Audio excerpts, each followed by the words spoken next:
때가 온다는 거죠. 그리고 이게 트럼프 이기 때가 오는 겁니다. 그래서 그때까지 기다리고 자연스럽게 핵무장을 시작하고 우리는 이미 핵 재처리 능력도 갖고 있다. 그렇게 어려운 기술이 아니다.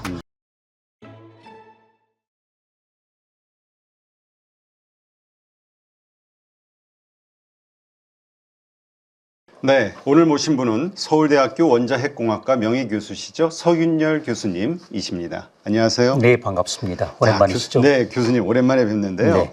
요즘 그 이전 어느 때보다도 핵과 관련해서 상당히 그 이슈가 많은 것 같아요. 그렇습니다만은 저는 사실 개인적으로 조금 여러 가지 문제도 있고 해가지고 칩거 중에 있었는데 또 이렇게 많이 톡에서 불러주시니까 이렇게 번들 나왔습니다. 네. 자, 지금 한미 간 원자력 기술의 이 비대칭성에 대해서 많은 분들이 지적을 하고 있거든요. 네네. 이것을 다시 좀 평등하게 만들 수 있을 것이냐. 이 교수님께서도 오래전부터 이걸 지적하셨는데. 그렇죠. 어떻습니까? 원자력이라면 사실은 이제 그 원자로라고 하는 아궁이가 있고요. 네. 핵연료라고 하는 땔감이 있는데 이 둘 다 비대칭이 아주 심각하죠. 거기다가 이제 핵연료 쪽은 이제 소위 그 뭐죠? NPT라고 하는 핵 비확산 때문에 우리가 그 손발이 꼭꼭 묶여 있거든요. 그래서 그 비대칭은 여전한데 그나마 원자로 쪽에서는 우리가 좀 이제 독립했다. 그래서 이제 여기저기 그 수출길도 나서고 했는데 웬걸 웨스팅하우스가 좀 계속 또 저기 딴지를 걸지 않습니까? 그렇죠.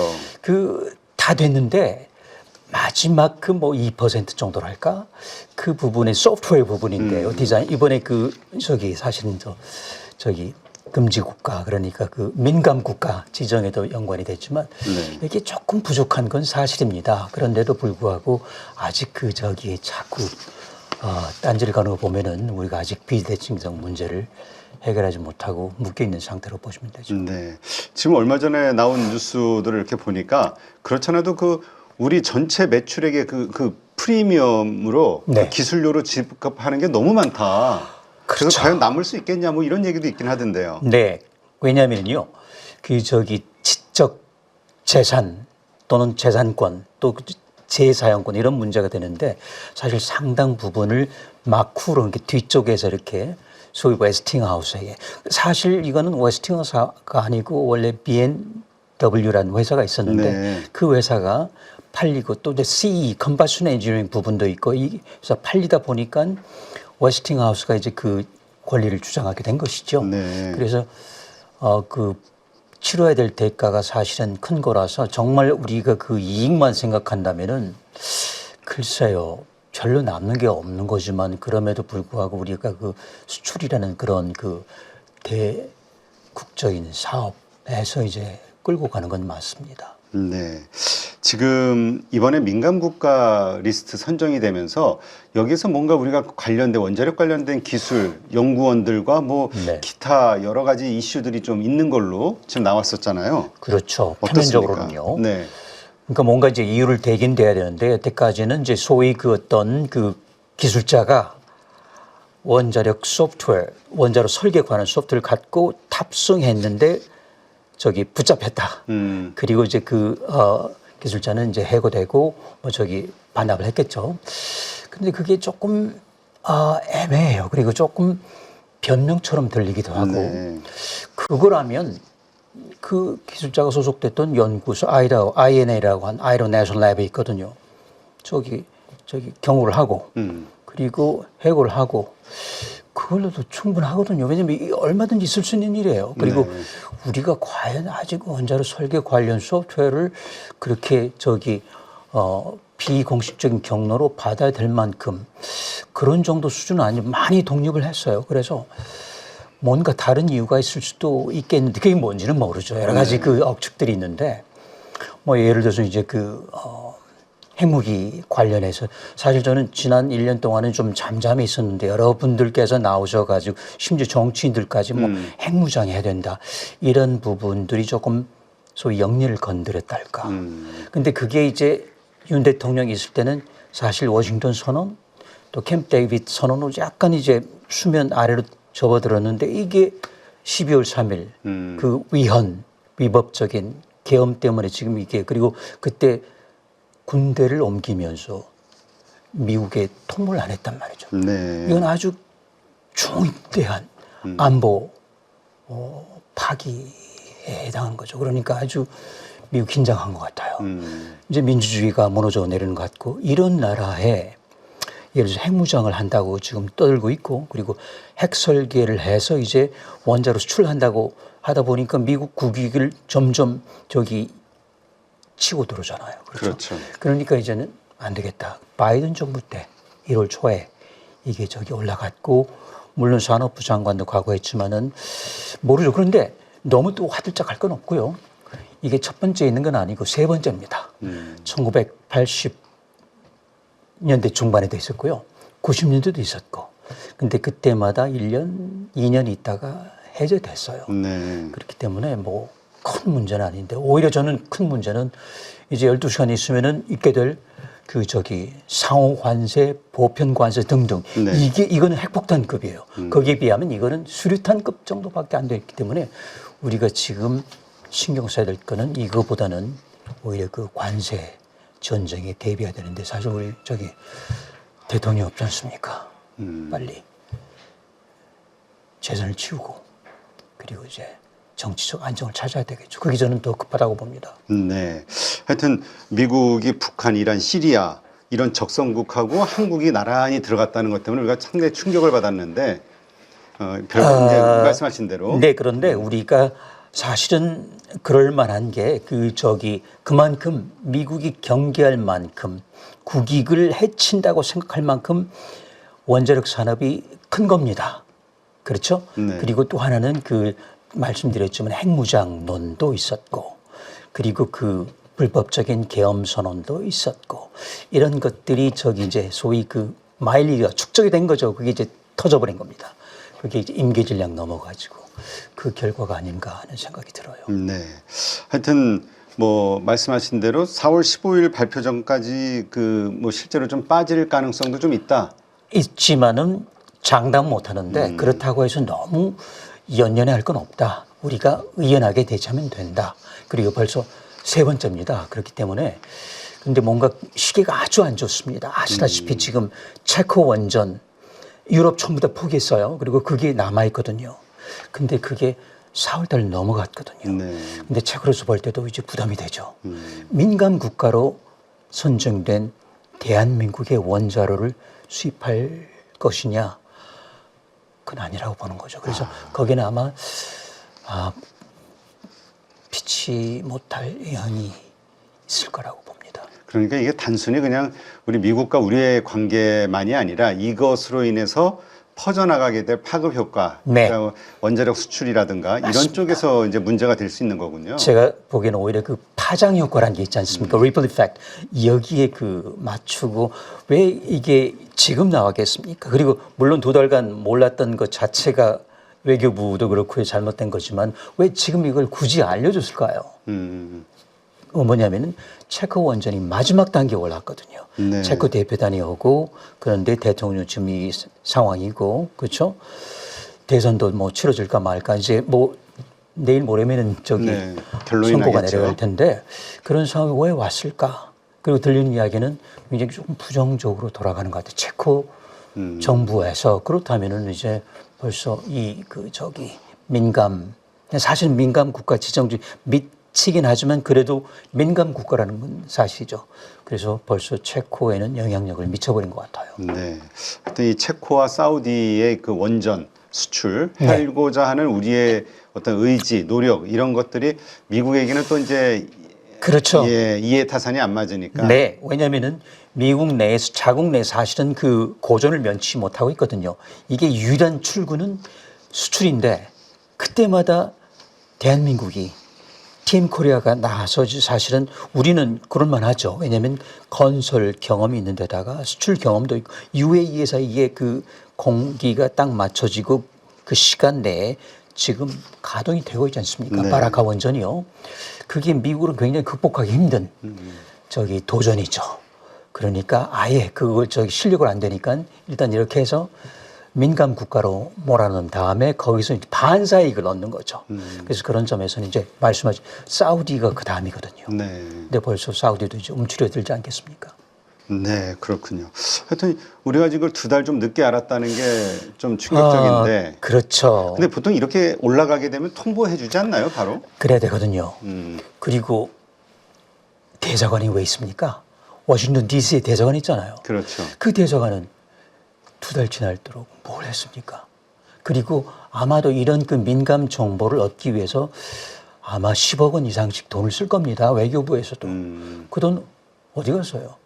이것도 못 잡아내고. 왜냐하면 저기 준비를 했어야 되거든요.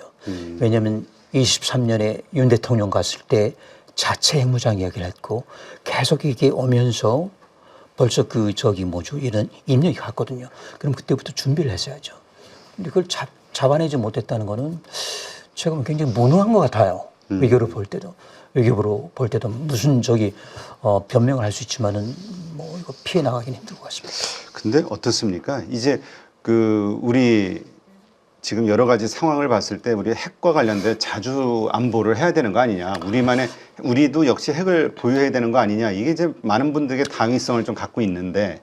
그렇죠. 그런데 그러기 위해서는 우리가 치러야 될 대가가 있죠. 어떤 분들은 좀 과장해가지고 우리가 과연 그러면 북한처럼 그 저기 식량난 네. 겪어가면서 무역 제재 받아가면서 그렇게 해야 될 것인가? 우리는 그 정도는 아니죠. 왜냐하면 그렇죠. 북한은 특별한 경우였죠. 사실 북한이 그런 상황에서 핵을 가졌다는 것은 기적이죠. 그렇지만은 우리는 그 정도는 아니지만은 다른 길이 있을 겁니다. 여태까지 이제 상황 변화가 되고 있거든요. 그러니까 아마도 머지않아서 미국이 먼저 지금 가장 큰 거는 지금 그 엘브리지 콜비라고 하는 차관이죠. 정책 담당 차관 국방부. 이 사람의 저기 주견이 그래요. 항상. 이제는 미국의 주적은 러시아가 아니고 중국이라는 거죠. 네. 전에 미국이 세계 총 생산의 거의 40%를 차지하던 시절이 있었습니다. 그때는 러시아, 뭐 중국 다 신경 쓸 수가 있죠. 지금은 30%가 안 됩니다. 20% 밑으로 29%, 28%예요. 벌써 국력이 쪼그라든 거죠. 그 상태에서는 중국이라고 하는 신냉전의 주적이죠. 상대하기도 힘들어요. 그러면은 미국은 당연하게 모든 초점이 중국으로 가는 거죠. 네. 그래서 얼마 전에도 이제 슬슬 새어나오기 시작하는데요. 주한미군의 역할을 바꿔야 된다. 변모해야 된다. 그게 뭡니까? 이거는 저기 북한 방어용이 아니고 중국 억제용으로 심지어 주1미군까지 그러면서 이제는 방위비 분담금을 더 낼 뿐만 아니고 국방비를 더 늘려가지고 경우에 따라서는 한국, 북한 알아서 해. 그때는 자연스럽게 그 미국 제재 받지 않고 우리 그 식량난 걱정하지 않고 자연스럽게 할 수 있어요. 그때까지 참고 기다리면 되는데 지금 막 정치인들 나서가지고 막 마치 한일 또 저기 붙이는 것처럼 말이죠. 그리고 또 저기 한미 동맹 균일이 가면서도 어차피 가게 돼 있는데 기다리면 되는데 왜 지금 우리가 그걸 나섭니까? 그래서 그런 점에서는 우리가 하는 건 맞는데요. 저도 욕을 많이 얻었지만은 사실은 보시면은 지난해는 조용히 있었습니다. 왜냐면 이게 오고 있었기 때문에. 근데 다른 분들이 막 나서서 이제 핵무장 하자고 하니까 이게 이제 거스린 건데 제가 드리고 싶은 말씀은 때가 온다는 거죠. 그리고 이게 트럼프 이게 때가 오는 겁니다. 그래서 그때까지 기다리고 자연스럽게 핵무장을 시작하고 그리고 일본도 하면 되죠. 어차피 거의 다 돼 있거든요. 우리도 돼 있고요. 지금 세계적으로 3나라가 있습니다. 대한민국이 맨 앞에 서 있고요. 2등이 일본, 그리고 3등이 이란, 그리고 4등으로 이란은 시아파죠. 수니파가 있죠. 중동에 사우디. 이 4나라가 있거든요.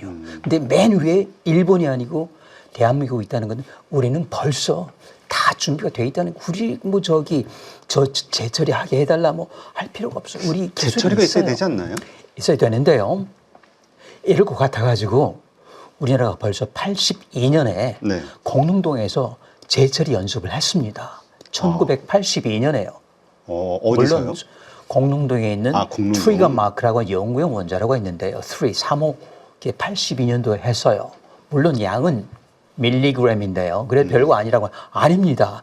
밀리그램, 84밀리그램을 뽑았는데요. 플루토늄. 그는 플루토늄 핵을 몇 개를 뽑아야 되냐면요. 10의 20승, 만, 억, 조, 경, 해. 해의 숫자만큼 모아야지 1밀리그램이 되는 거예요. 그런데 84밀리그램 모은 겁니다. 엄청난 거죠. 그거 무시하는 사람은 핵을 모르는 거예요. 그만큼 많이 모았는데 거기서 이제 1000배를 더하면 그램이 되고 1000배를 더하면 킬로그램이 되고 그 이제 임계량으로 가는 거죠. 시간만 주면 그리고 실수를 늘리면 되는 거죠. 벌써 연습을 했고요. 그리고 또 혹시나 해서 2000년에는 우라늄 농축도 했습니다. 레이저를 써가지고요. 최신 기술이죠. 농축했어요. 거기서 200mg 나왔거든요. 네. 농축도가 10%라고 했는데 그건 아니고요. 뭐 8.15 모니터에서 뭐 77%까지 갔거든요. 오늘 사실 그 우라늄 가져왔는데 지금 했어요. 했기 때문에 굳이 지금 구걸해 가면서 우리 재처리하게 해달라. 그건 모르는 소리예요. 제발 그런 말씀 안 하셨으면 좋겠어요. 우리가 능력이 돼 있다는 거죠. 그러면 우리가 필요로 하는 재처리 언제든 뽑아낼 수 있는 시설이나 아니면은 능력, 기술 능력은 다 있다는 말씀이신가요? 있는데 2004년도에 우리가 자진 신고를 했습니다. 우리는 신사의 날 아니겠습니까? 네. 그래서 어찌됐든 간에 자진 신고 형식을 빌어가지고 1982년에 있었던 우라늄 농축 그리고 2000년에 있었던 그러니까 그때는 우라늄 농축이 아니고 플루토늄 제철이죠. 2000년에 있었던 우라늄 농축 이거를 자진 신고에 국제 원자력 IAEA에 신고를 했고요. 그리고 사찰을 받았고 그리고 다행히 풀려났습니다. 왜냐하면 자진 신고를 했다고 해서 정상 상정이 된 거죠. 그런데 그때 제 연구실에도 왔습니다. 그 전문가 중에서 이렇게 개인적으로 사찰받은 전문가들은 없습니다. 그러니까 제가 드리는 말씀 정말 진실한 겁니다. 네. 전문가 우라늄을 농축각 그리고 그 당시 서울대학교 모처에 실습용이지만 우라늄이 들어와 있었고 그래서 저는 국제원자력 IAEA에서 미국 사찰관 2사람이 왔고요. 이틀간인가 와서 뒤졌죠. 물론 소명을 했고요. 그리고 그때 또 이란 학생들이 와 있어가지고 그 이란 학생들의 공동 지도자가 모센 파크리자데 박사인데 5년 전에 암살당했죠. 이란 핵개발 총책임자 그러니까 뭔가 연계고리가 있다고 생각하는데 소명을 했습니다. 아니다. 나는 이거만 가르쳤기 때문에 공동 지도는 했을 망정. 그래서 이제 소명이 됐는데 그 다음에는 또 어디서 오니까 외교부에서 또 연락이 왔어요. 아이가 좀 굉장히 뭔가 미심쩍이 있나 보다. 그래서 가서 소명을 했고 조금 숨을 돌렸더니 미국 원자력 미국 대사관에서도 연락이 왔어요. 네. 소문을 했고 한숨 쉬고 있어 또 미국 CIA 밑에 랜드 연구소가 있어요.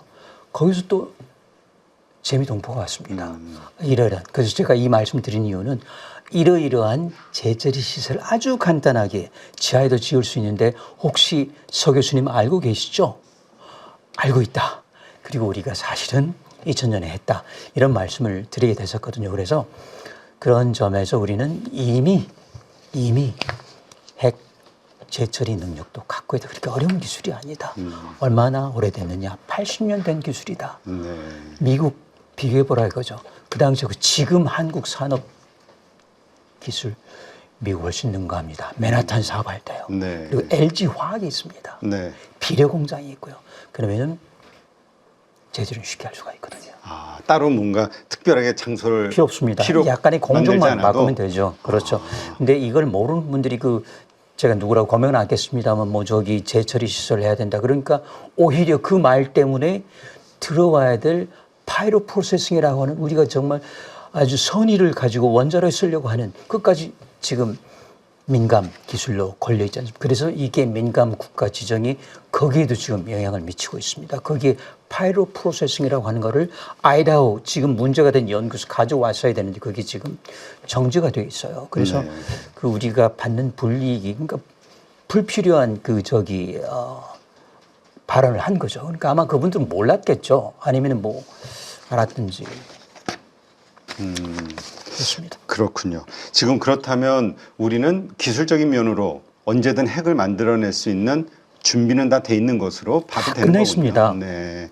그러니까 말씀하신 그 때라는 것은 결국 중국과 미국이 부딪히는 그래서 맞아요. 주한미군이 뭔가 중국 쪽으로 움직여야 될 지금 때. 벌써 움직임이 감지되고 있습니다. 네. 우리만 몰라요. 그죠. 국방장관이 한국에 네. 요청을 했다고 하죠. 그 맞아요.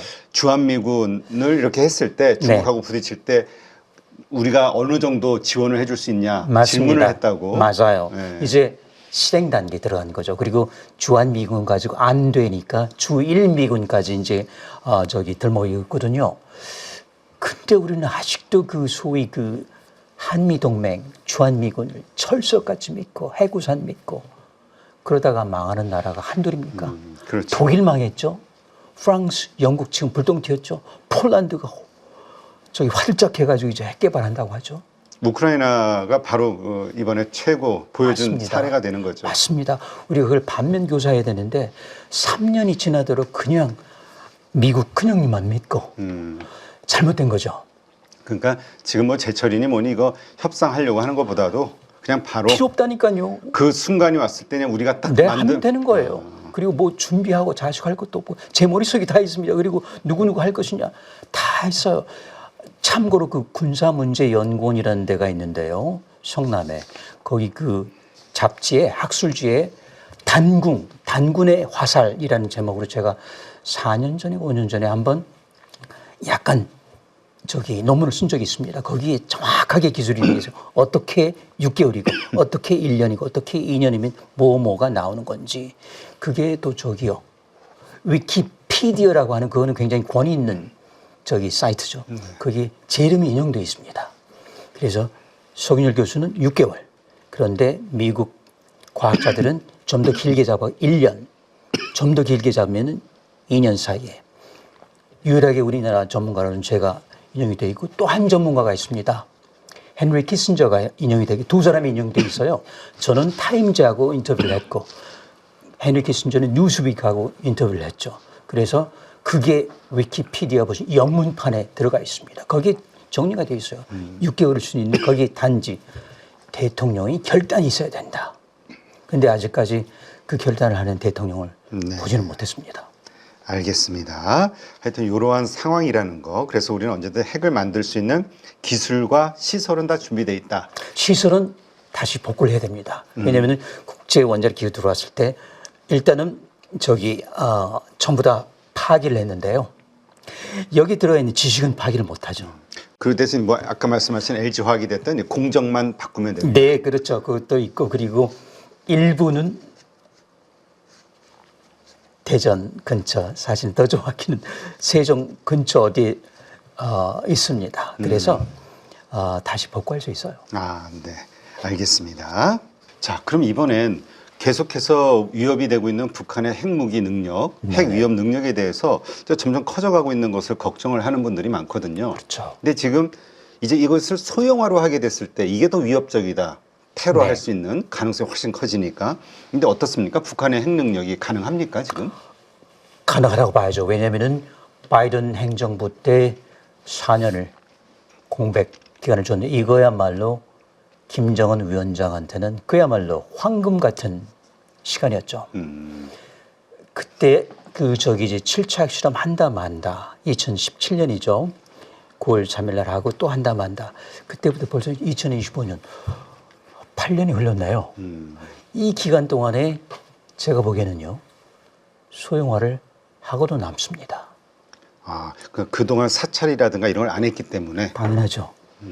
아주 편안하게 여태까지 그 저기 외부 압력 기타 등등 받지 않고 그야말로 편안한 상태에서 과학자들이 편안한 마음으로 하면은 더 빠르거든요, 진전이. 네. 근데 보통 그 여러분들께서 소형하면은 테러용 근데 그것 때문에 하는 건 아니고요. 그건 이제 더 작아져야 됩니다. 그러니까 배낭에 맬 만큼. 지금 말씀드리고 있는 소형화는 딴 게 아니고 다탄두용입니다. 다탄두. ICBM이라고 하는 대륙간 탄도탄이 있지 않습니까? 근데 일단 여기까지는 되는데요. 한 30분이면 이제 미국 동부까지 날아가거든요. 속도 굉장히 빠릅니다. 근데 들어오는 게 문제예요.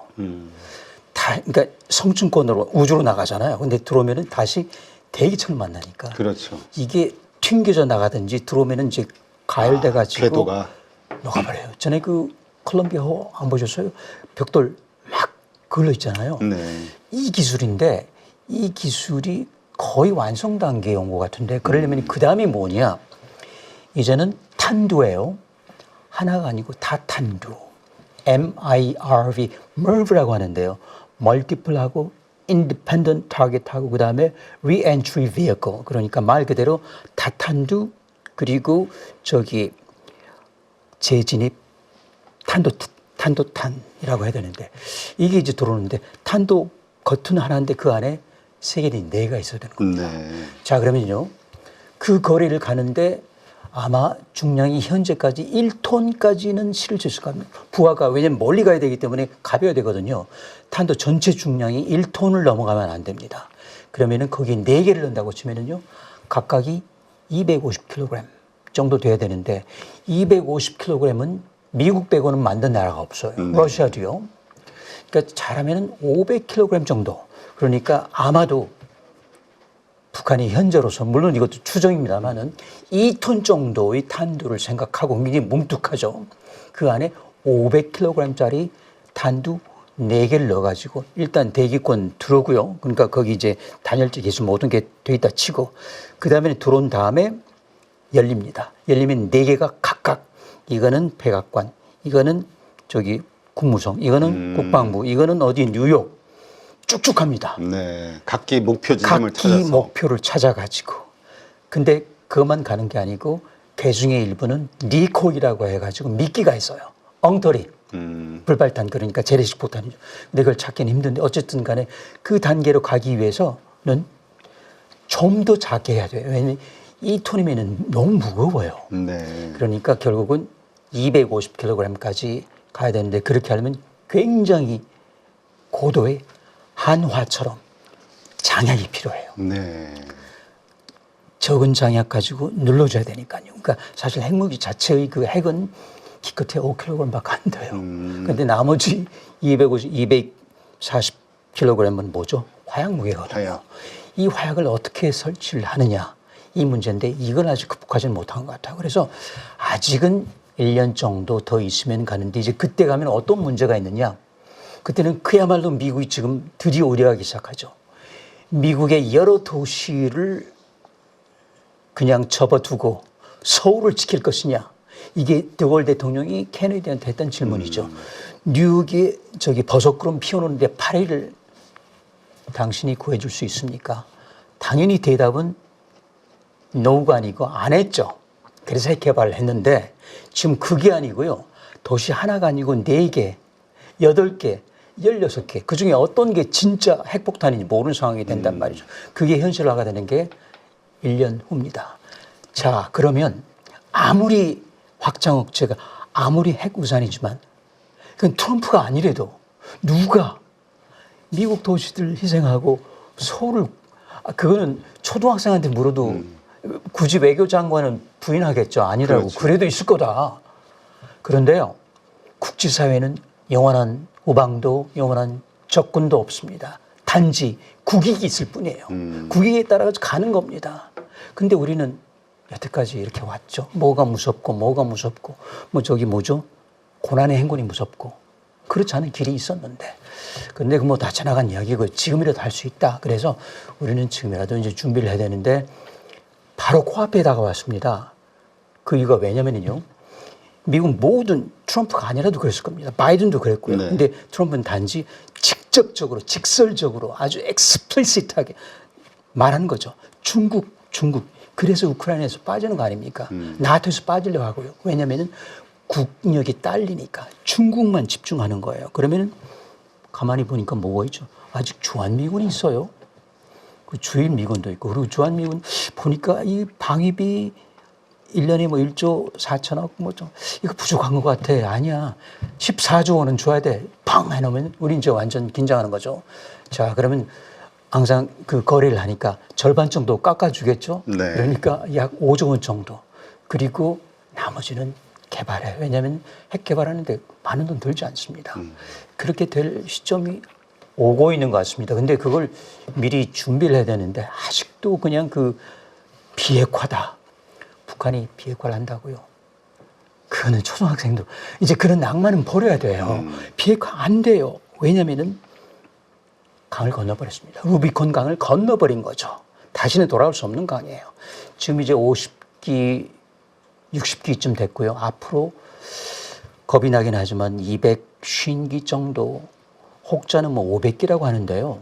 쭉쭉 나오고 있지 않습니까? 거기에 막히는 게 하나도 없어요. 소형화를 하면은요. 왜냐하면 더 적은 플루토늄과 더 적은 저기 우라늄 가지고 만들 수가 있잖아요. 네. 같은 폭발력을 가지고. 그렇기 때문에 이제는 고삐 불린 망아지라고 보는 수밖에 없죠. 그 1년 후 아까 말씀하신 서울을 지킬 것이냐 뉴욕을 지킬 것이냐라는 이런 결정의 순간이 미국에게 닥친다라는 얘기는 1년 후에 이 소형화에 대한 이 기술력이 네. 완성이 될 것으로 보시는 지금도 건가요? 사실은 있어요. 세 가지 방법이 있습니다. 탄도탄, ICBM으로 가는 것. 두 번째는 핵 EMP. 예를 들어 미국이 수소폭탄 실험하면은요, 하와이에 정전 사고가 납니다. 그게 뭐냐면은 전작이 맥동탄이거든. 이거는 대기권 진입이 필요 없고 북한이 갖고 있어요. 네. 하나는 갖고 있어요. 근데 미국이 꼼짝 않잖아요. 그래? 그럼 우리 대륙간 탄도탄. 그래도 혹시나 몰라서 보험을 하나 더 든 겁니다. 그게 뭐냐? 핵 추진 잠수함. 네. SLBM이 있잖아요. 잠수함 탄도탄. 그걸로 LA 가겠다 이거죠. 그렇죠? 그래서 ICBM 가지고도 말이 안 통하면은 그렇다고 미국 치겠습니까? 그 다음에 하나가 더 있는 겁니다. 네. 그게 핵 잠수함이고 보통 뭐 별거 아니라고 하는데요. 저도 처음엔 별거 아니기를 바랬는데 그렇지 않아요. 처음 우리가 플라즈마 만들었었다고 했을 때 북한에서 핵융합 발전하는 수소탄 직전 단계죠. 네. 웃었죠. 아니 진짜 만들었어요. 소탄 웃었죠. 진짜 만들었어요. 핵 잠수함 저기 지난번 저기 프랑켄슈타인이라고 놀렸죠. 그렇죠. 이상 진짜 만들고 구형 있어요. 잠수함이다. 네. 지금 만들고 지금 보니까 아주 선체가 깔끔해요. 그건 진짜입니다. 그리고 제가 보기에는 그 러시아의 호텔급 정도 되는 것 같은데 그건 뭐냐? 미국에 계속 그 신호를 보내는 거죠. ICBM 안 들어? 우리는 그러면은 한 3년 있다, 5년 있다, LA에 있다가 보복 공격을 하겠다. 핵 잠수함 못 찾거든요. 250m 밑으로 내려가기 그리고 빨라요. 그리고 재래시금 가다가 주유를 해야 되는데 그렇죠. 하와이에 뭐 주유소 들릴 수가 없잖아요. 북한이 경운기 가지고 갈 수도 없는 것이고 통통거리니까 핵 잠수함은 깔끔하게 가죠. 30년 동안 연료 안 넣어도 되는데요. 근데 사람 때문에 할 수 없이 석 달에 한 번씩 뜨긴 합니다만 네. 그렇기 때문에 이제는 소위 끝난 거죠. 그래서 물론 이제 트럼프 대통령도 비핵화라고 하지만 그는 이제 비핵화라는 말을 잘 모르기 때문에 하는 것이고 비핵화는 안 돼요. 네. 그러니까 이제 거기에 대해서 우리가 준비를 해야 되는데 좀 많이 늦었죠. 그렇지만 늦었다고 생각할 때 뭐 만식지탄 할 겁니까? 해야죠. 네, 그렇군요. 자, 근데 아까도 말씀하셨듯이 우리는 언제든 만들 수 있다. 네. 근데 과연 우리가 만들기 위해서는 어쨌든 미국의 허락이 있어야 되는데 승인이. 현재로서는요. 네. 그런데 그 허락을 받을 길이 열리고 있다. 그리고 그 길은 트럼프 정부만큼 활짝 열릴 데는 없을 것이다. 민주당 정부는 아니에요. 근데 트럼프는 때가 맞았어요. 그러니까 이럴 때 쓰는 말이 있죠. 알리아 약다에스트 라틴 말인데 주사위는 던져진 거예요. 이때 우리가 파고드는 거죠. 트럼프가 지금 그렇잖아요. 중국으로 하는데 우리 그러면은 북한은 우리가 상대할게. 그 대신 풀어줘. 중국만 너네는 집중해. 중국에 집중하고 일본도 중국에 집중. 우리가 북한 책임질게. 그 대신 한미 동맹 할 수 있을 때 그대로 유지해. 이건 단지 우리가 지원 찬스 한 것이다. 나토 보세요. 북대장 조약기구 조금 이따 말씀하시겠지만 거기에 프랑스하고 영국은 핵 무장국이에요. 그렇지만 한미동맹 못지않게 미불동맹, 영불동맹, 영미동맹이 있거든요. 네. 우리보다 더 끈끈해요. 우리는 한미동맹이 뭐 대단한 거 저기 미일동맹보다도 못합니다. 이게 솔직히 그렇죠. 말씀. 그래서 우리도 그런 국제 정세의 변화를 지금이라도 받아들이고 때를 기다리자. 자꾸 엄마한테 사탕 사달라고 조르는 아이처럼 좀 그러지 말자. 좀 그 상황 파악 좀 하자. 이제 제가 그게 그 정치인들한테 드릴 저쪽이 말씀이에요. 자연스럽게 그렇게 해줄 맞아요. 날이 오니까. 때가 오는데 왜 우리가 그 저기 북한 걱정하고 미국 걱정하고 또 뭐죠? 일본 걱정하고 대만 걱정하고 그러나요? 벌써 미국은 전부 대만에 있을 수도 있는 지금 아나콘다 작전 하잖아요. 중국이. 거기에 모든 게 다 가 있어요. 그래서 아까 말씀드렸다시피 유럽에서 마저도 지금 빠져나오려고 하는 거죠. 그걸 해야 되기 때문에. 네. 그럼 우리도 좋아. 이때 우리 허락만 해줘. 뭐 저기 호주처럼 뭐 저기 핵 잠수함 만들어 달라고 하잖아. 우리가 만들 수 있거든. 그러니까 핵무기 만들 수 있게 해달라고. 핵 잠수함도 만들 수 있다. 아 참고로 핵 잠수함 만들 수 있는 나라가 7개 있습니다. 네. 5개 나라는 미국부터 중국까지 핵 보유국이고요. 나머지 2나라가 어딘지 아시죠? 대한민국하고 일본입니다. 일본. 네. 북한은 아니에요. 근데 만들잖아요. 이번에 러시아 파병하면서 뭔가 반사이익이 있었겠죠. 그래서 우리는 준비됐기 때문에 허락만 해주면은 호주처럼 그 저기 구매하지 않고 우리는 만들게. 그리고 우리는 만들려고 노력했던 적이 또 있었습니다. 아, 그래요? 뭐 저기 있었습니다. 316 사업이라고 해가지고요. 362 사업이죠. 2003년 6월 2일 날 그 당시 하여튼 했는데 그때 또 언론에 계시는 지금 국회의원이지만 유모 저기 의원께서 그걸 또 언론에 터뜨려 버려서 그래서 1년 못 가서 그만뒀었는데 러시아가 벌써 스마트라고 하는 소형 들어보셨죠? 스마트라고 하는 소형 모듈 원전이 있습니다. 아, 네네. 우리 그 사우디아라비아 SMR이 있습니다. 네. 그게 쇄빙선이지만 사실은 핵 잠수함을 염두에 두고 소련에 있는 그 이제 구소련이죠. 러시아에 있는 OKMB 회사의 기술자들이 갔었고 저도 알고 있는 사실이지만 그래서 1년 동안 있다가 그게 저기 발각되는 바람에 돌아왔죠. 그래서 제가 드리고 싶은 말씀은 핵 잠수함도 만들 수 있다는 거예요. 핵 무기만 만들 수 있는 게 아니고. 이미 그래서 그 SMR 모듈을 통해서 원자로를 네. 통해서. 근데 이제 그게 쉽진 않은데요. 아, 작게만 만든다고 원자로가 작게만 그러니까 지금 상용 원자로 10분의 1, 50분의 1만 되는 게 아니고 증기 발생기가 높이 그걸 좀 내려와야 돼요. 그러니까 굉장히 발전 기술을 좀 높여야 되겠는데 그것도 할 수 있어요. 근데 이런 그 기본적인 걸 갖추고 있기 때문에 모든 일이라는 거는요. 거사라는 거는 때가 중요하거든요. 그게 오는 것 같은데 왜 지금 나서서 이렇게 해가지고 모르죠. 그게 영향을 줬지 안 줬지 모르지만은 이 민감 국가 지정되고 그 물론 기타 국가긴 하지만은 찝찝하게 되느냐. 그래서 원자력 산업까지도 그리고 프라이드라고 하는 원자력 연구원에 있는 그 파이로 프로세싱이나 고온 건식마저도 저기 중요한 순간에 멈춰지게 만드느냐. 그게 조금 저는 불만입니다. 근데 그런 생각하시는 분들이 많더라고요. 미국은 절대 승인을 안 해줄 거다. 네. 어떤 순간이 와도. 왜냐하면 우리를 해주는 순간 일본도 요구를 할 것이고 네. 일본이 되면 대만도 하게 되고 핵 확산이 세계적으로 이게 미국의 패권을 잃어버리는 아주 중요한 상황이 돼버릴 수 있다. 네. 근데 그분들은 아직도 20세기 주입식 교육을 받은 그런 사람들이고 인터넷에 있는 그 옛날 지식 가지고 하는 건데 세상이 달라졌다니까 21세기고요. 신냉전이에요. 그리고 미국이 더 이상 패권 국가가 아닙니다. 제가 말씀드렸죠. 세계 총 생산의 40% 넘을 때는 맞아요. 지금 30%도 안 된다니까요. 3분의 1도 안 되게 쪼그라들었어요. 패권 국가 아니라고요. 우리는 그 틈바구니를 들어가야 되는 것이고 그래서 우리는 적법하게 저기 국제 제재 미국 제재 받지 않고 그리고 지금 같은 상황에서 미국이 제재한다고 캐나다가 따라줄까요?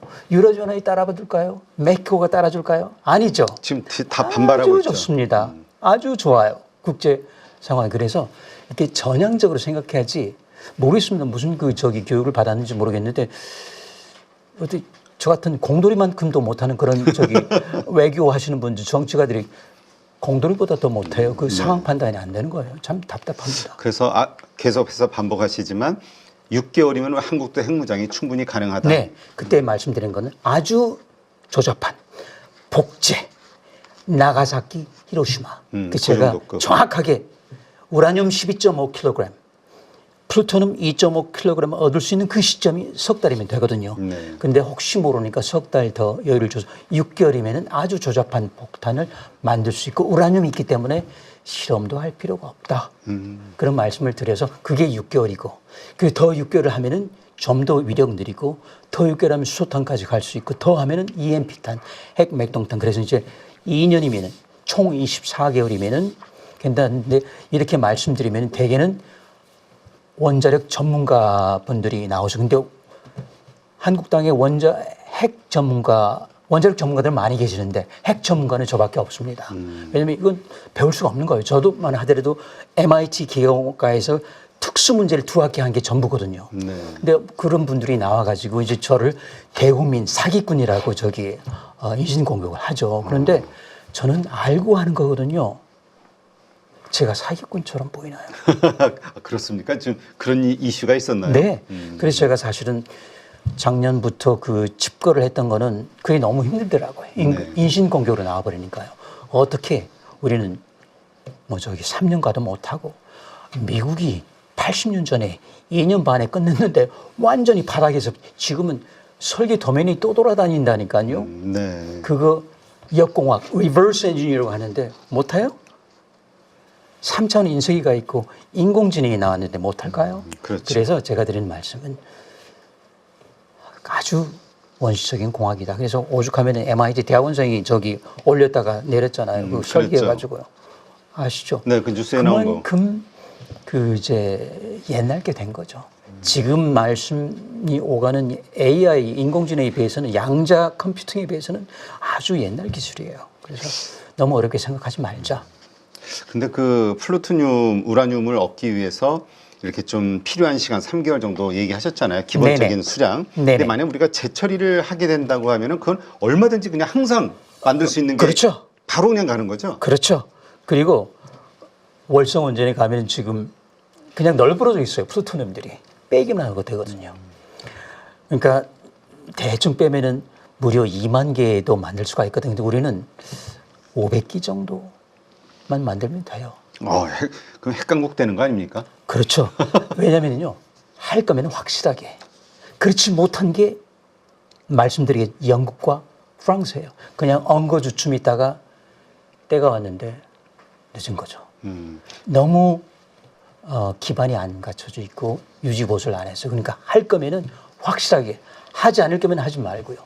근데 그 핵 보유하는 데도 상당히 관리하는 데도 비용이 많이 든다는 얘기가 있던데요. 그렇죠. 그러니까 이제 그런 분들이 하면은 당연히 많이 들죠. 근데 그거는 특히 플루토늄 무기가 그런데요. 우라늄은 별로 손댈 게 없습니다. 근데 플루토늄이라는 거는 사실 여기 그 우라늄 원석도 있지만 여기는 없어요. 이게 원자로에 들어간 플루토늄이 생겨요. 근데 원석을 구해서. 그래서 이제 핵연료로 만들어서 들어가면은 여기 거의 대부분이 우라늄 238이에요. 네. 근데 이게 들어가면은 플루토늄 239가 되는데요. 중성자를 238, 239 뭐가 하나 늘었죠. 중성자가 하나 붙은 겁니다. 네. 그리고 전환을 2번 해요. 그러면 이제 어쨌든 플루토늄이 돼요. 그런데 이게 오래 가면은 하나가 더 붙어요. 플루토늄 240이 되는데 이거는 조금 계륵 같은 거라서 실제 쓰려고 보면은 미리 막 핵분열 해가지고 불발탄이 돼요. 네. 그러니까 일단 만든 다음에 10년 동안 갈고 닦아줘야 되는 거죠. 그리고 재충전을 해야 되고 다시 바꿔줘야 돼요. 근데 프랑스하고 영국이 그걸 안 한 거예요. 그러니까 정작 쓰려고 보니까 있긴 있는데 실전 배치가 불가능한 것들이 많은 거죠. 네. 그래서 지금 오죽하면은 마크롱 대통령이 이제 그 재무장 이야기를 하지 않습니까? 나중에 말씀드리겠지만 거기에 연결되는 게 그런 사연이 있는 겁니다. 그래서 유지보수 시간이 많이 들어가니까 240이 생겨버리면 바꿔줘야 되거든요.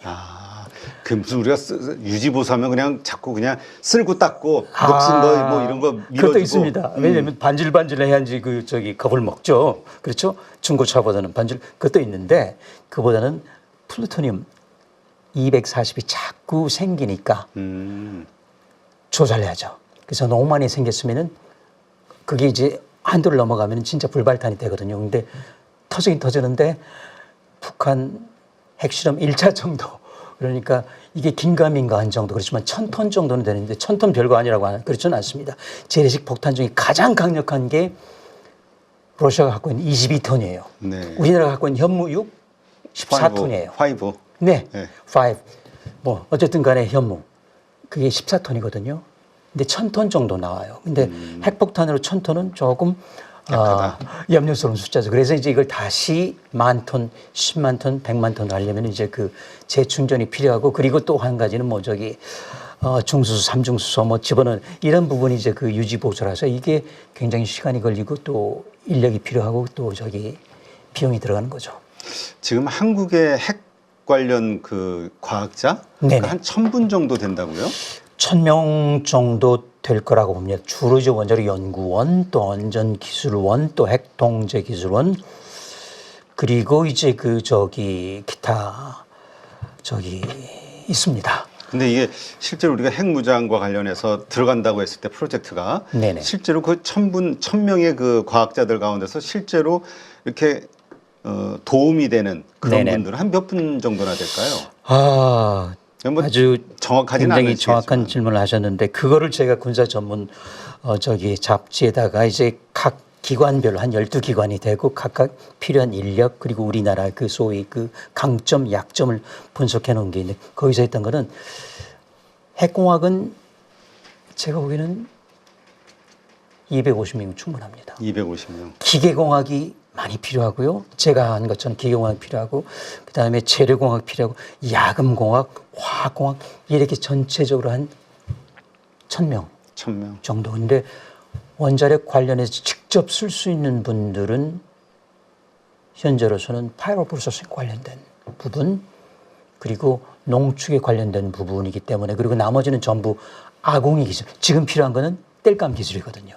땔감. 땔감은 우리가 그 말씀드렸다시피 미국이 하면은 연애고 우리가 하면 안 되는 거죠. 내연 뭐 어쨌든 이런 상황이라서 불평등 조약이죠. 거기에 묶여 있기 때문에 그 핵 연료 쪽에 종사하는 분들이 그러니까 그 투내 작업에 종사하는 분들이 많지 않습니다. 이거는 제머리 있기 때문에 금방 할 수 있어요. 그러니까 키울 수도 있는 인력이고요. 그래서 한 1000명 정도를 전부 펼쳐놓는 거죠. 이제 그 야금공학까지 하면은 금속공학까지 하면 1250명 정도. 근데 핵공학 인력은 250명 정도 충분하다고 봅니다. 그러면 뭐 한 1250명 정도의 네. 인력만 있으면 핵 무장 프로젝트는 진행이 확실하게 된다. 그렇죠. 그런데 이게 처음부터 필요한 건 아니고요. 어떤 시점에서 처음에 기획을 하고 이제 평행으로 가야 되겠죠. 여기는 1000톤짜리, 10,000톤짜리, 10만 톤, 여기는 전자기 맥동탄, 그리고 어느 한 구석에서는 핵 잠수함, 이게 동시에 핵 잠수함을 하게 되면은 원자력 연구소 인력이 또 필요하게 되죠. 그리고 거기는 이제 아시다시피 국방과학원이 또 있고 ADD라는 게 있고요. 또 한국화학, 한화도 있고 우리나라에 기본적으로 기여를 할 수 있는 기업 연구소가 그때 한번 4년 전, 5년 전 살펴보니까 12군데가 있더라고요. 네. 물론 그분들은 모시죠. 그렇지만 그 기술 조금만 아, 초점을 바꾸면은, 그러니까 저는 알죠. 바꾸면은 그분들은 바로 그 연구를 하실 수 있기 때문에 개발이 가능하기 때문에 그래서 저는 그런 분들을 모아가지고 우리도 그 소위 카드를 만들자. 그 저기 젤렌스키 카드 없어가지고 정말 비굴하게. 그렇죠. 그렇죠. 그래서 우리도 카드를 만들자. 그 카드는 CARD.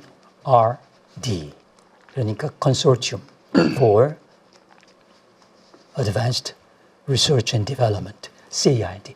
이런 그 소위 그 미국으로 치면 로스알라모스 같은 그 저기 카드를 하나 갖고 이 센터를 만들면은 충분히. 그래서 그런 거를 만드는 게 이제 순차적으로 들어가는 것이고 6개월 그 저기 뭐 아까 말씀드렸던 원초적인 걸 만드는 데는 150명 정도 충분해요. 네, 그렇군요. 한국에 박사급 핵기술자가 한 1000여 분 되신다니까 이거 적은 숫자는 아니네요. 아니죠. 그렇지만은 북한에 비해서는 적습니다. 네. 북한이 물론 박사급은 어떻게 되는지 모르겠지만 전체적으로 이렇게 그 고급 기술자가 들리는 말이니까요. 저도 그 저기 정확한 정보는 아닌데 수천 명을 넘고 뭐 어떤 분들은 10,000명이다. 근데 한 가지 확실히 우리보다 많은 것 같아요. 확실히 많다. 근데 우리는 이제 진로 승부를 해야죠. 네. 양보다는. 네, 알겠습니다. 예, 이러한 상황이라는 거 또 한번 참고해 보시면 될 것 같고요. 지금 미국과 유럽 간의 지금 관계가 상당히 나빠지고 있고 이런 가운데서 이제 자체적인 해구산 능력에 대한 이야기들이 막 나오는 것 같아요. 영국과 프랑스 이 핵만 잘 이렇게 활용을 해도 될 수 있는 거 아니냐 뭐 이런 얘기도 나오는데 어떻습니까? 이 두 나라의 핵 능력, 핵무기의 능력은 어떻습니까? 그걸 말씀드리기 전에 또 라틴 명언이 또 하나 있는데요. 시우스 파켐 바라벨룸. 평화를 원한다면은 전쟁을 대비하라. 근데 이거를 아까 잠시 말씀드렸는데 게을리했어요.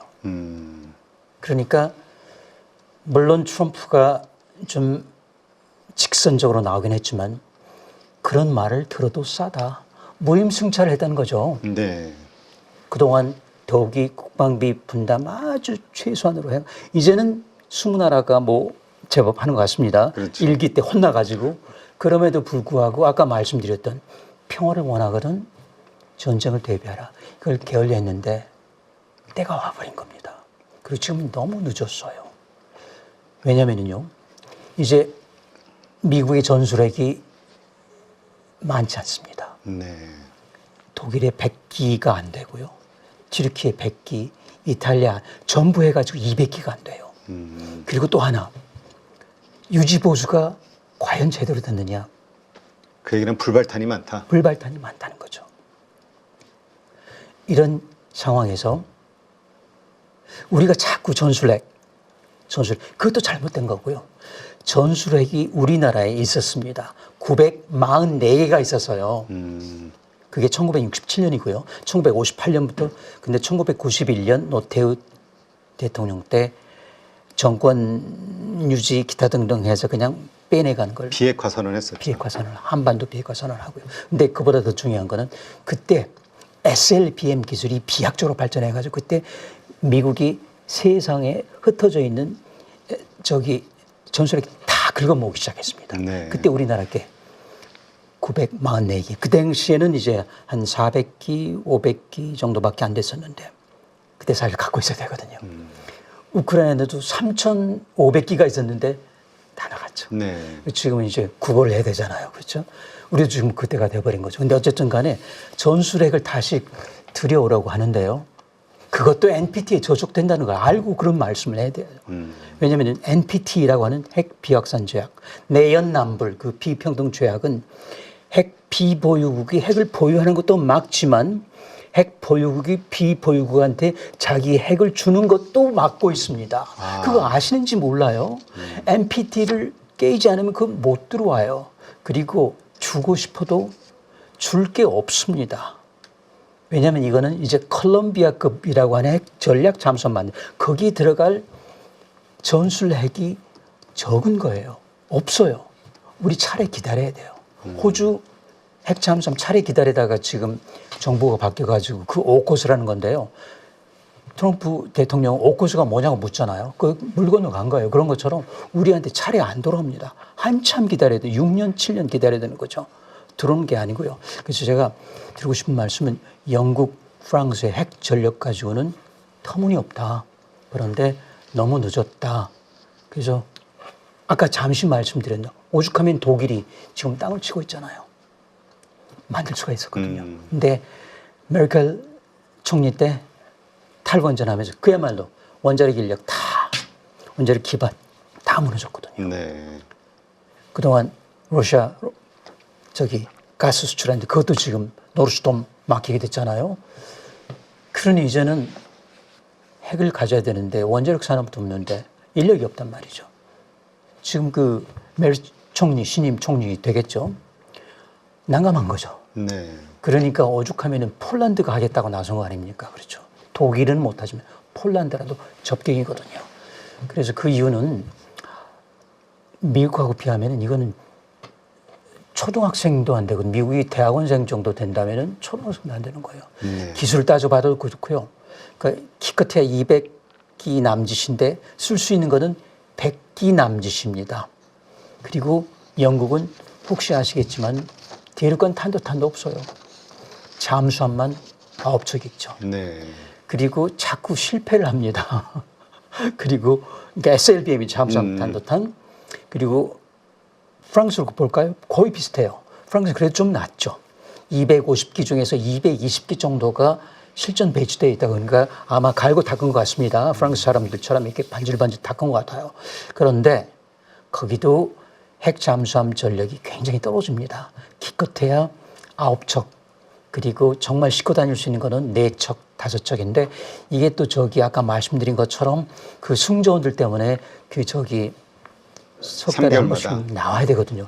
가다 보면은 이게 전력이 투입할, 이거는 항상 대기를 하고 있어야 되는 거죠. 그렇죠? 그래서 흑해나 이런 데로 갈 수 있는 저기 핵 잠수함이 이렇게 많지 않기 때문에 일단 미국한테 큰 소리 치고 거기다가 이제 새 관세 전쟁까지 맡게 됐는데요. 아마 곧 손을 들지도 몰라요.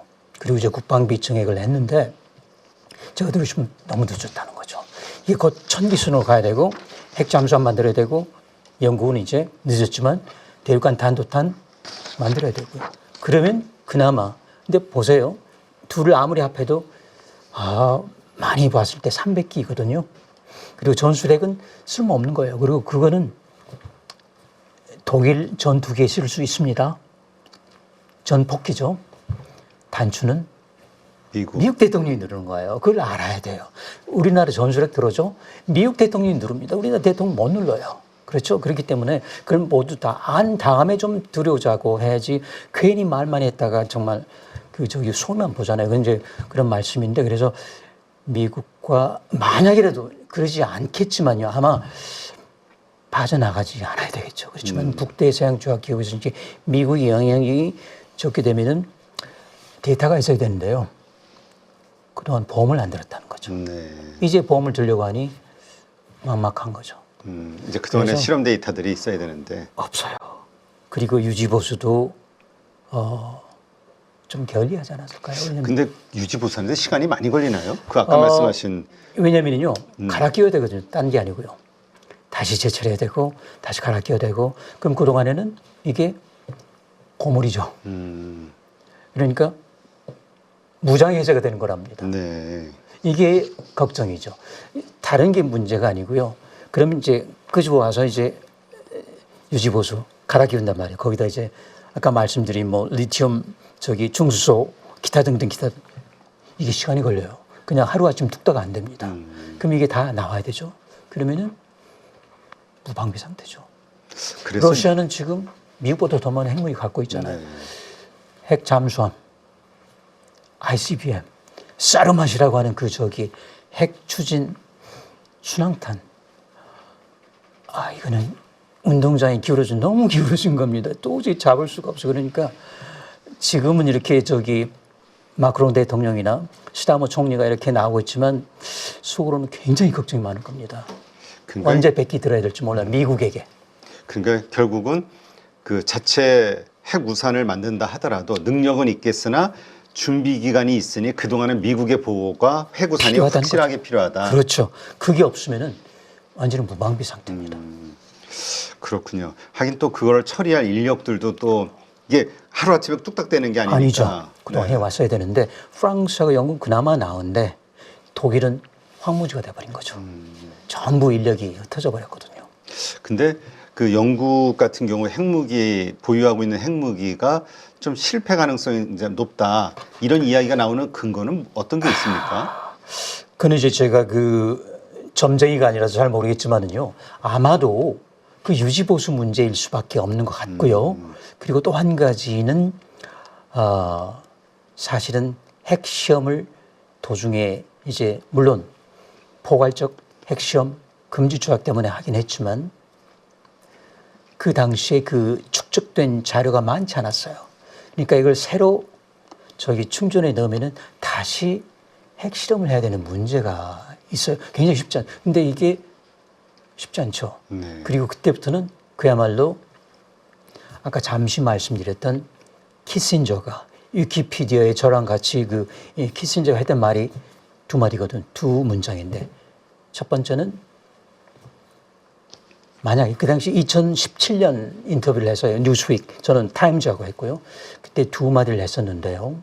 첫 번째는 북한이 핵전쟁을 준비한다면은 아시아 국가들은 모두 핵을 가져야 된다. 이 키신저가 우리나라 핵 갖지 못하게 했거든요. 그때 닉슨 대통령 때 바로 그 사람입니다. 그때 핵 전쟁을 준비한다면 이제는 아시아 모든 나라가 한국, 일본, 대만, 잘 모르시겠지만 미얀마, 기타 등등, 뭐 몽고까지. 그리고 마지막 문장, 이제는 핵 확산이다. 그리고 그게 더 좋을지도 모른다는 생각이 들어요. 왜냐면요, 저는 그래서 그 핵무기를 상생형 전략이라고 하는데요. 이건 살기 위해서 갖는 겁니다. 억제형이에요. 보세요. 1945년 8월 6일, 8월 9일 히로시마 나가사키 두 발 떨어지고 80년이 지났습니다. 네. 핵 전쟁이 있었습니까?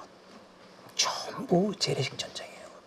쓴다. 아무도 못 써요. 그렇죠. 썼다가는 네타냐후 같이 썼습니까? 이스라엘 못 썼죠.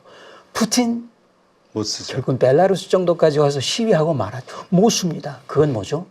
MAT, 미친 거죠. Mutually Assured Destruction, 상호 확증 파괴. 너 쏴, 너 죽고 나 죽고. 그게 억정. 그래서 핵무기는요, 쓰기 위해서 만드는 게 아니라, 지난번에 그 국회에 나가서 저희가 그런 살상 무기를 만들어야 되는 꾸중을 들었습니다만, 어떤 국회의원한테 핵무기는 쓰기 위해서 만드는 게 아니라 갖고 있기 위해서, 그리고 저지하기 위해서, 억제하기 위해서 쓰는 거예요. 그걸 모르는 겁니다. 핵무기를 모르시는 분이에요. 쓰지 않게, 우리가 살기 위해서 쓰는 겁니다. 그걸 갖고 있으면요, 김정은이 내려올까요? 그렇죠. 더 이상 그거 가지고 협박을 못 하죠. 못하죠. 카드가 없어지는 거예요. 중화시키는 겁니다. 그러니까 이걸 이제 핵 균형이라고 하는 거예요. 그래서 핵무기는, 그리고 더욱이 이런 그 전략무기, 위력이 큰 거는 이런 그 상생용 무기라는 거죠. 저는 전에 항상성 무기라는 말씀을 썼었는데, 상생 무기다. 살기 위해서 만드는 무기지 쓰기 위해서 만드는 건 아니다. 썼다면은 그건 벌써 세상 끝이죠. 그래서 아인슈타인이 말했죠. 3차 대전은 잘 모르겠는데 4차 대전은 확실히 알 수 있다. 그때는 인류가 전부 문명이 깨진 다음에 돌팔매질을 할 것이다. 3차 대전은 있을 수가 없어요. 다시 원시 시대로 돌아갈 것이다. 원시 시대로 돌아가는 다 거죠. 파괴되고. 맞아요. 그렇기 때문에 못 쓰는 겁니다. 그래서 북한도 못 쓰는 겁니다. 그런데 이제 미국이 버티다 보니 북한이 계속 조여오는 거죠. 그렇지만 못 쓸 겁니다. 네. 그렇지만 쓸 수 있는 확률이 0%는 아니거든요. 그렇죠. 그럼 거기에 대해서 우리는 미치면 정말 돌아가지고 할 수도 있잖아요. 맞아요. 우리는 0%가 아니기 때문에 준비를 해야 된 거죠. 그래서 유비무환, 무비유한. 지금은 이제 우리는 무비유한, 준비가 안 됐기 때문에 걱정은 하는 것이고요. 이게 유비무환이 되려면 우리도 핵을 가져야 되는데 그 때가 있는 것이고, 미국이 저절로 물러난다. 중국 때문에. 그렇지만 아시아를 벗어나지는 않아요. 네. 그래서 그 기회를 찾고 기다리고 파고들자. 네. 그 말씀이죠. 아, 그렇군요. 키신저가 그런 말을 했군요. 북한이 핵전쟁 할 준비가 끝난다면, 네. 그렇다면 한국이든 일본이든 이 아시아 국가들도 다 같이 네. 그래야 그게 위협이 되지 않을까. 그게 그 NPT를 그렇게 저기하고 그 샅샅이 뒤지고 다녔던 헨리 키신저가 2년 전인가 돌아가셨죠. 100세에 돌아가셨습니다. 그 분이 한 이야기 중에서 여러 가지가 있는데, 그 쳐보세요. 2017년 뉴스윅 헨리 키신저 하면 그 대목이 나와요. 그래서 조금 제가 그 우리식으로 말을 바꾸긴 했는데 그런 뜻입니다. 지금 준비하는. 그게 바로 6차 핵실험 직후에 했던 것이고, 그게 위키피디어에 인용이 돼 있어요. 네. 그리고 그래서 그때 이야기가 뭐냐, 벌써 그때 헨리 키신저는 NPT는 더 이상 집착할 거 없다. 허상이다. 설파한 거죠. 그러니까 근데 그게 지금 온 거예요. 미국이 NPT를 지키기 위해서 우리를 못하게 막을 것이다. 이것도 이제 좀 지난 생각이다. 20세기 생각이라니까요. 인터넷에서 떠돌고 있는 그 옛날. 아니면은 미국의 세뇌 교육을 받았든지. 네. CIA에서 교육을 많이. 저한테 CIA가 온 것처럼 아마 그분들은 찾아다니면서 세뇌 교육을 할 수도 있죠. 근데 어쨌든 간에 시대에 아주 뒤처진 그런 발상이죠. 근데 말씀하신 대로 영국과 프랑스가 다시 어쨌든 기존의 핵을 보유하고는 있습니다만 네네. 이거를 막 개선시키고 더 확 늘리고 이러려면 이것도 역시 NPT 위반인가요? 아닙니다. 기존에 가졌잖아요. 가졌으니까 된가없고. 내연남불 그들은 연애예요. 우리가 하면 안 되는 거지만 없는 쪽에서 하면 문제고. 맞아요. 거기는 벌써 그래서 우리는 1975년 이후에 하려고 하기 때문에 이렇게 기구한 거고요. 북한도 기구했고 인도 파키스탄도 기구했고 인도 파키스탄은 그냥 가지고 있는 거 아닌가요? 가졌죠. 예. 우리가 아무리 아니라고 해죠. 그걸 이제 디팩토라고 하는데요. 사실상 그걸 어떻게 부인합니까? 있는 걸 어떻게 부인합니까? 그 어떻게 손바닥으로 해를 가리죠? 뭐 가려지네요. 그런지만 금방 나타나죠. 핵 보유국 이스라엘도 갖고 있고요. 근데 아까 말씀하신 폴란드라든가 이런 쪽에서 이제 불안하니까 우리가 개발하겠다 이렇게 나오잖아요. 네. 이런 경우는 이제 확실하게 NPT 위반이 될 수는 있겠는데. 그렇죠. 근데 EU라는 또 연합 안에서 나토 북대서양조약기구라는 그 큰 우산 안에서 하려고 하는 그것도 엄밀히 말하면 NPT죠. 그런데 아까 말씀드렸죠. 이제 미국이 더 이상 NPT 핵 비확산 할 만한 그 패권을 잃었다니까요. 그러니까 우리도 틈바구니 찾아야 찾아가면 된다. 돼요. 지금 그렇다면 영국과 프랑스가 다시 이제 뭔가 채워나가고 개발해 나가고 한다면 증가시키고 이들만으로도 유럽이 핵 우산을 만드는 거 최종적으로 가능하긴 한 거죠. 가능한데 시간이 필요하다는 것이 시간이 그동안에 많이 걸린다. 공백기가 있다는 것이죠. 그런데 러시아가 쳐들어올까요? 아니죠. 모르죠. 근데 러시아가 이번에 그 크림 반도까지 하고 그리고 이제 쿠르스크 기타 등 여기서 조금 재미를 봤거든요. 그러니까 벨라루스하고 여기는 뭐 쉬운 것이고 모르겠어요. 그냥 제 생각에는 아마도 스칸디나비아 쪽 지금 핀란드가 스웨덴이 긴장하고 있지 않습니까? 네. 그리고 그 조약 지뢰 금지 조약 빠져나왔어요. 러시아 못 믿겠다. 준비 늦었죠 거기서. 근데 이제 폴란드가 당차게 핵 개발을 할 수도 있다고 하지만 그야말로 황무지예요. 인력들이 없으니. 안 돼요. 저 같으면 차라리 그런 말을 하지 않았을 텐데. 대한민국이라면 할 수도 있죠. 근데 폴란드는 그런 말을 하면 안 되는데. 근데 왜 했을까요? 우리나라가 폴란드 진출하려고 하잖아요. 그러게 지금 뭐 문사 그래서 연결을 시키는 겁니다. 군사 무기 보내고 네. 그다음 이제 핵 원자력 발전소도 네. 네. 근데 우리가 빠져나왔습니다. 미국에 압력하고 그리고 이제 하여튼 그렇습니다. 좀 미묘한 그런 핵 쪽에 오면은 정말 제가 알 수 없는 그런 미묘한 정치 외교 지정학의 세계관이 그건 제 머리로서는 이해를 할 수가 없습니다. 네, 알겠습니다. 근데 요즘 그 북한이 또 발사했다고 해서 논란이 됐던 것 중에 하나가 극초음속 미사일이잖아요. 이거는 이제 뭐 앞소리 뭐 대응도 못하고 그냥 당하고 나니까 그래서 이게 상당히 위협적이다는 말도 있던데 어떻습니까? 위협적이죠. 극초음속이니까요. 기본적으로 아무리 편마하더라도 음속의 10배거든요. 초속 3.5km. 1초에 3.5km. 네. 평양에서 물론 휴전선 쏘겠지만요. 평양에서 좀 평양의 서울을 상징적으로 쏜다고 해요. 거리가 234km. 50초 만에 오거든요. 네. 쐈다 하면 오는 거예요. 근데 더 무서운 거는 위로 안 올라갑니다. 대기권으로 오는 거예요. 지금 사드도 그렇고요. 현무 기타 등등이 모두 천공도 그렇고 하늘만 쳐다보거든요. 밑으로 오는 거죠. 순항탄처럼. 그거 어떻게 막죠?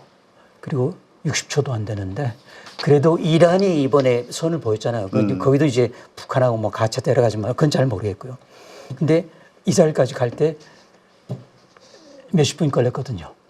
근데 평양의 서울은 55초입니다.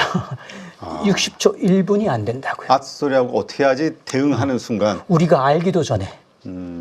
왜냐면은 하늘만 쳐다보이지 않습니까? 근데 저기서 온다는 거죠. 레이더망이. 네.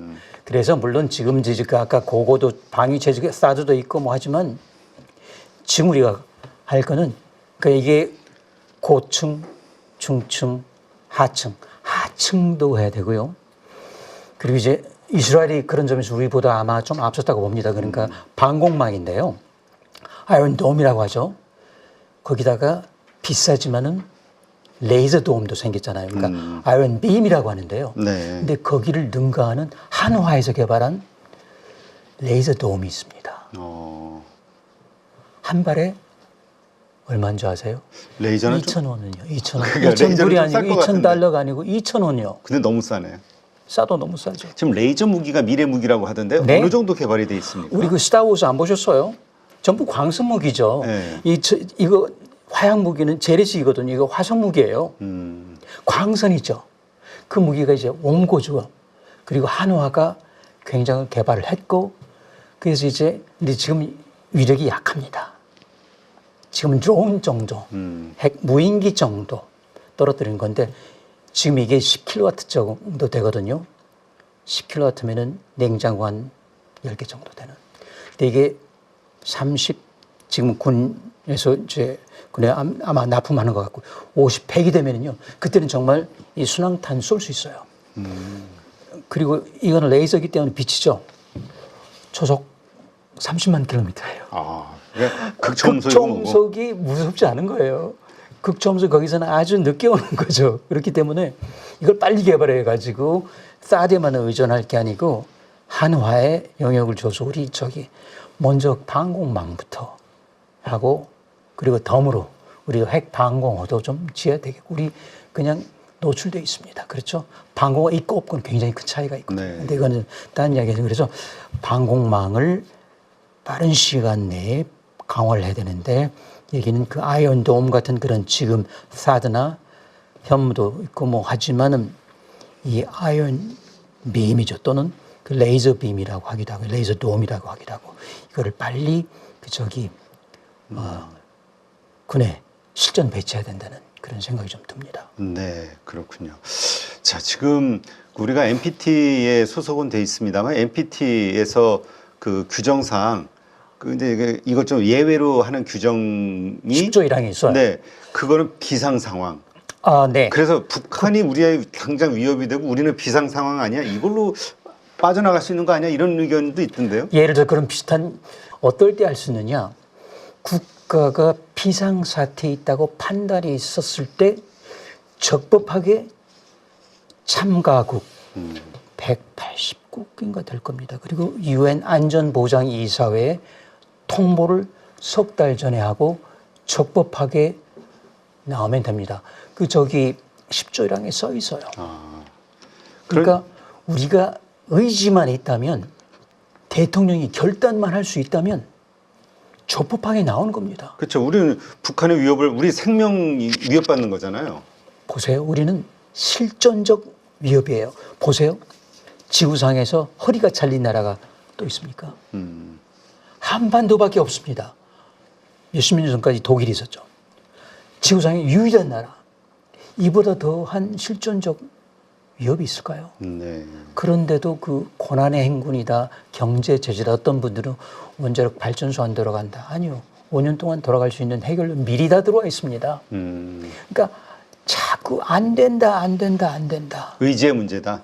의지의 문제고, 그러니까 저는 공학을 하는 사람이지만 왜 정책을 하는 사람인지 이 정도밖에 생각을 못할까? 아니면 생각을 못하는 척처럼 하는 것일까? 좀 그분들의 그 머릿속을 헤아릴 수는 없습니다. 네, 알겠습니다. 하여튼 지금 많은 분들이 걱정하는 것처럼 현재 우리에게 닥쳐 있는 당면 문제이기 때문에 생존과 관련된 또 우리가 북한의 김정은을 포함해서 북한 군부, 정부 당국을 못 믿잖아요. 신뢰가 없기 때문에 불안하죠. 언제 뭔 짓을 저지를지 모른다. 그리고 중요한 거는요. 어찌 보면은 그 정말 국정원이나 이런 곳에서 미국 중앙정보국 또는 거기도 국가정보원이 있습니다. NIS죠. 이런 데하고 정말 교류가 되고 있는 건지 또는 미사일 정보 공개가 되고 있는 건지 공유하고 있는 건지 왜 이런 걸 놓치고 있는 건지 정작 중요한 정보를 과연 획득하고 있는 건지 잘 하고 있겠죠. 그렇지만은 그런 의구심을 떨칠 수는 없고 그래서 저는 늘 그렇게 어찌 보면 합리적인 의심을 하고 있는 거죠. 네. 그냥 노파심이 있는 건데 그게 좀 확보가 돼야 되는데 저는 확신은 없습니다. 알겠습니다. 하여튼 오늘 네, 서균열 교수님 모시고 이 핵과 관련된 이슈 여러 가지 부분에 대해서 한번 이 말씀을 나눴는데 하여튼 이러저러한 우려들 그 다음에 우리가 좀 더 나아질 수 있는 개선 방향들 여러 가지 각도에서 한번 당국자들은 네, 그다음 정치인들 또 국민들 모두가 한번 좀 고민해봐야 될 지점이 아닌가 네, 생각이 됩니다. 네, 오늘 정말 좀 시의적절하게 많이 생각해볼 수 있는 여러 화두를 던져주신 서균열 교수님 오늘도 좋은 인사이트 고맙습니다. 고맙습니다.